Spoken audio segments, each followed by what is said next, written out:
آیا شنیده اید چگونه بزرگ مهر حکیم با ایمانش زندان تاریک را به مدرسه حکمت تبدیل کرد؟ این داستان نه فقط حکایت یک مرد که آینه است برای فهم خودمان در لحظات سخت زندگی. در روزگاری که خردمندان با سکوت جان به در میبرند، بزرگ مهر با زبان حق زنجیر به گردن انداخت و قصه ای ساخت که تا همیشه بر تارک تاریخ ایران می‌درخشد. سلام دوستان، من مبیا هستم و به کانال خودتون افسانه‌های کهن پارسی خوش اومدید. حکایتی که میخوام براتون بگم از کتاب ارزشمند تاریخ بیهقی نوشته ابوالفضل بیهقی است. با ما همراه باشید. البته قبلش بگم که راست و دروغ این روایت به گردن آقای بیهقی است. حکایت بزرگ مهر حکیم در زندان. چون این نقل کردند که بزرگ مهر آن حکیم و دانای روزگار زمانی که از آیین زرتشتیان دست کشید، چرا که آن دین را نادرست و ناکامل دید و به دین حضرت عیسی گروید، به برادرانش چنین وصیت کرد: در کتاب‌ها خواندم که در آخر الزمان پیامبری به نام محمد مصطفی ظهور خواهد کرد.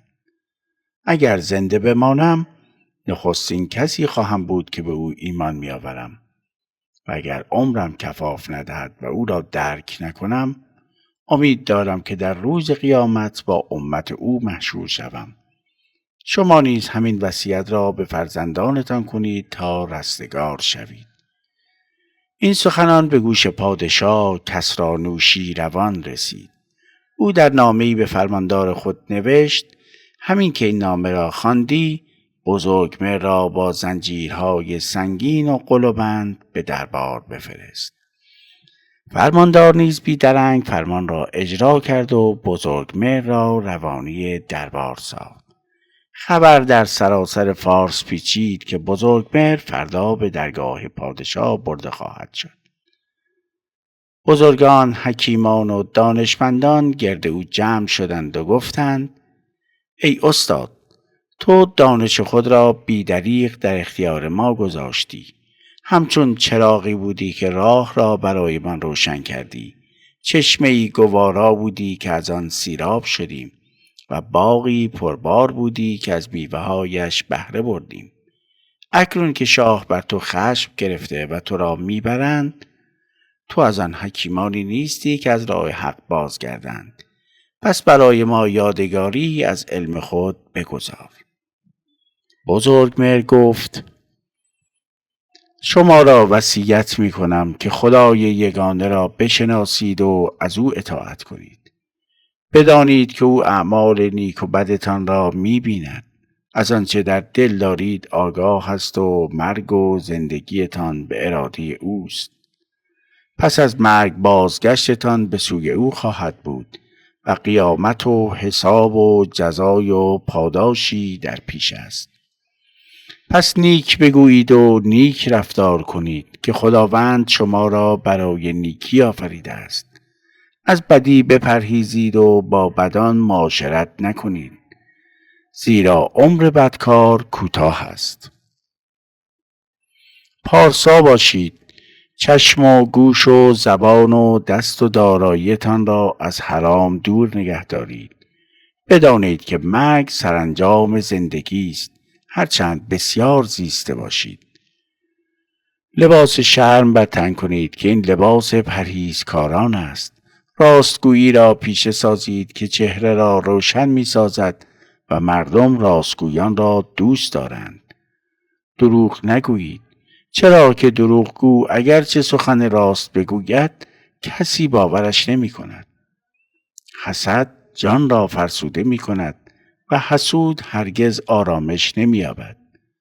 زیرا پیوسته با تقدیر الهی در ستیز است. حرص نیز انسان را بیقرار می سازد، چرا که در پی چیزی است که شاید برایش مقدر نشده باشد. از فتنه‌گری زنان دوری کنید که گاهی نعمت را از بین میبرند و خانه ها را ویران میکنند. کسی که میخواهد همسرش پارسا بماند خود نیز باید از زنان دیگر دوری کند. مردم را سرزنش نکنید که هیچ کس بی عیب نیست. هر کس از عیب خود غافل باشد نادانترین مردم است. خوی خوش بزرگترین نعمت خداست و بد اخلاقی زنجیری است بر جان آدمی که نه خود آسوده میماند و نه دیگران از دستش راحتند.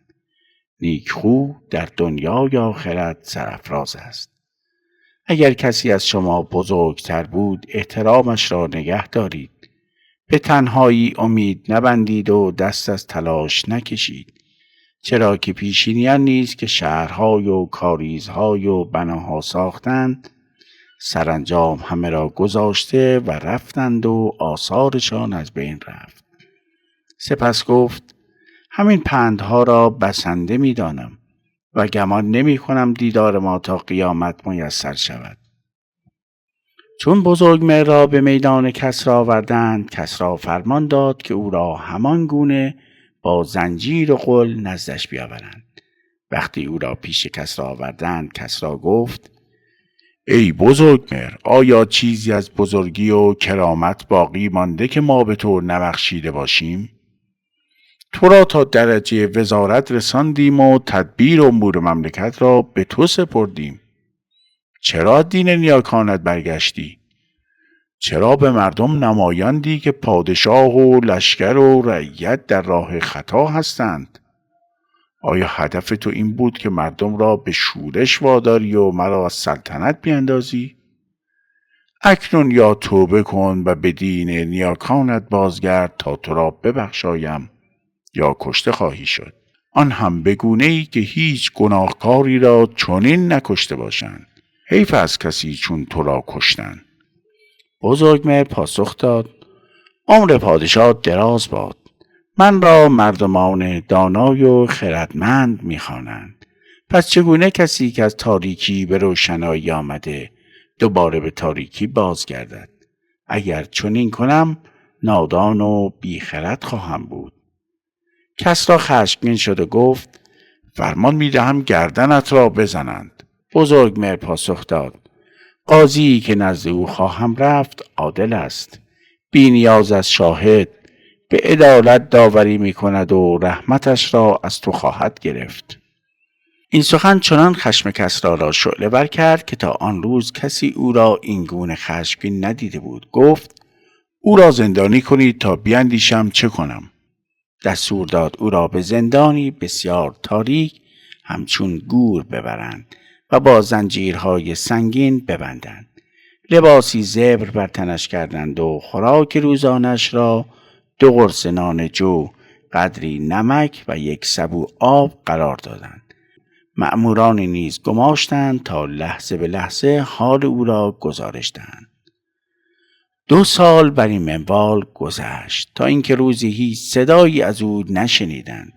موضوع را به کسری گزارش دادند. شاه نگران شد و دستور داد در زندان را بگشایند و خویشانش را نزد او ببرند، شاید سخنی بگوید. او را به روشنایی آوردند. دیدند تنش نیرومند و رنگ چهرش بر جای است. گفتند ای حکیم، با این بندهای سنگین و زندان تنگ و تاریک چگونه هنوز چنان نیرومند و سلامت ماندی؟ راز این قوت چیست؟ بزرگمهر پاسخ داد برای خود دارویی ساختم از 6 چیز که هر روز اندکی از آن میخورم. گفتند ای حکیم، آن را به ما نیز بیاموز تا اگر روزی چنین حالی بر ما یا دوستانمان پیش آمد آن را به کار بندیم. بزرگمهر گفت نخست با خود عهد کردم که هرچه خداوند مقدر کرده همان خواهد شد. دوم، به قضای و قدر الهی راضیم. سوم، جامه صبر پوشیدم. هیچ درمانی بهتر از صبر نیست. چهارم، حتی اگر نتوانم صبر کنم خود را تسلیم بیقراری و ناامیدی نمی کنم. پنجم، با خود میگویم که بسیار کسان هستند که حالشان از من بدتر است، پس شکر میکنم. 6. از رحمت پروردگار ناامید نیستم و همیشه امید به گشایش دارم. سخنان او را به کسری رساندند. پادشاه با خود گفت چون این حکیمی را چگونه میتوان کشت؟ اما سرانجام دستور داد او را بکشند و پیکرش را مسله کنند و بزرگمهر به بهشت رفت و کسری به دوزخ. آقای بیهقی اینجا اضافه میکنه که هر که این حکایت را بخواند گمان نکند که بیفایده است، چرا که تاریخ با چنین قصه هایی آراسته می شود. اگر این داستان برایتون الهام بخش بود، همین حالا کانال رو سابسکرایب کنید تا قصه های بیشتر از حکمت، تاریخ و بزرگان ایران زمین رو با هم مرور کنیم. این ویدیو رو برای کسانی که به تاریخ و حقیقت علاقه‌مندند بفرستید. در کامنت ها بنویسید از میان 6 داروی بزرگمهر کدام یک را بیشتر به آن نیاز داشتید. حق یارتان.